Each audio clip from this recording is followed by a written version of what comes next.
अस्सलाम वालेकुम दोस्तों खुदा ड्रामे जी नेक्स्ट एपिसोड में छा थियण वारो आहे। बलाज खान पंहिंजे पुट कैसर खान खे बाज़ियाब कराए वठंदो या उन्ही खे वरी जेको आहे मीर चाकर खान जो पुट मारे छॾींदो। अॻिते छा थियणो आहे छा न थियणो आहे इन हक़ीक़त खे तव्हांजे वाज़ेह करण जे लाइ असां आया आहियूं। इन वीडियो खे पूरो ॾिसजो जीअं तव्हांखे सॼी कहाणी सम्झ में अचे। पहिरीं ॻाल्हि दोस्तों, खुदा ड्रामे जे पोएं एपिसोड जो बि तव्हांखे असां रिव्यू करे ॿुधायोसीं, हिन जो बि रिव्यू कयूं था पिया। ऐं बलाज खान जेको आहे मौलादाद खे मोकिलियो आहे। मौलादाद अहद करे वियो आहे त मां मीर कैसर खान खे जेको आहे बाज़ियाब कराए ईंदुसि, लेकिन छा तव्हां इहो सम्झो था त उहो मौलादाद बाज़ियाब कराए वठंदो मीर कैसर खान खे? न दोस्तों, उहो कोन छॾाए सघे थो। अॻी किस्त में तव्हां ॾिसंदो त उहो नाकाम थी वेंदो। पोइ इहो जेको आहे मीर जेको बलाज खान आहे इहो पाण तयारी कंदो ऐं मीर चाकर खान जे मथां हमलो करण जी कोशिशि कंदो। ऐं मीर चाकर इहो ई चाहे थो त जीअं मीर बलाज खान पाण अचे त असां उन खे हिकिड़े तीर सां ॿ शिकार कयूं, पुट खे बि मारियूं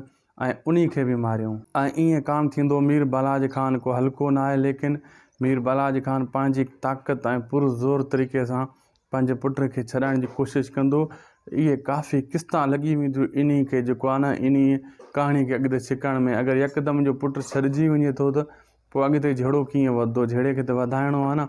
इहो जेको सुल्तान आहे ऐं मीर चाकर खान जो पुटु आहे, इहे गॾिजी करे फ़िलहाल मीर कैसर खान खे अगवा करे काबू करे रखे छॾींदा।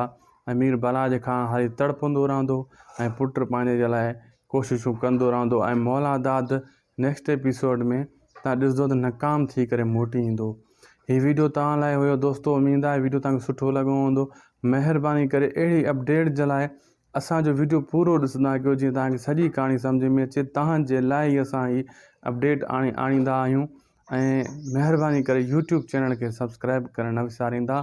शाहिद खोसो वीलॉग यूट्यूब चैनल जो नालो आहे ऐं फेसबुक पेज जो बि नालो साॻियो ई आहे। इहो ई पेज असांजो आहे, इन खे फॉलो कयो। मथो लिंक ते क्लिक करे असांजे यूट्यूब चैनल ते अची वञो। अगरि तव्हांखे चैनल असांजे यूट्यूब ते नथो मिले त फेसबुक पेज जी लिंक ते क्लिक करे मथां अची वञो ऐं सब्सक्राइब कयो। मिलंदासीं नेक्स्ट वीडियो में। असांखे ॾींदा इजाज़त।